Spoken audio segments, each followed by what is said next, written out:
And police are trying something different, a new strategy which they hope will stop shootings and other crimes.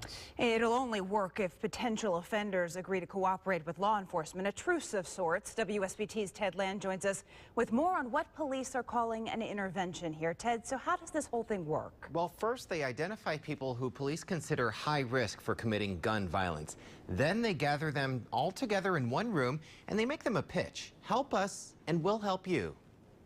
It's named a call-in, and it's an opportunity for police to talk directly to members of street groups or gangs.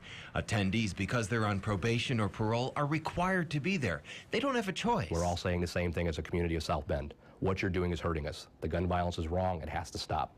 The second message is we will help you if you let us. South Bend held its first call-in meeting this evening, where they spoke to roughly 30 people who police think are most at risk for being involved in gun violence. Community leaders, clergy, and social service agencies were also there, offering an alternative to crime. If you need ID, we're going to try to assist you with ID. If you need job training, we're going to try to work with job training.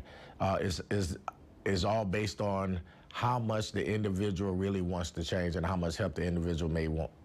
Needs. It's part of a broader strategy called group violence intervention, which they say has worked in places like Baltimore, Chicago, and Cincinnati. The goal is to intervene before potential offenders act out and let them know that if they choose to shoot someone in our community, police will go after them and others connected to the crime with a renewed intensity. Will they listen? We don't know, but the idea is delivering those three messages, and then we have to deliver on the promise. WSBT agreed to stay away from tonight's meeting to ensure safety and because police didn't want the presence of cameras to disrupt the process.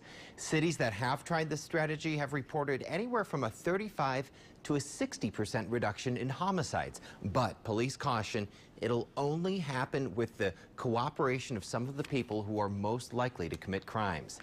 At the live desk, Ted Land, WSBT Channel 22 News.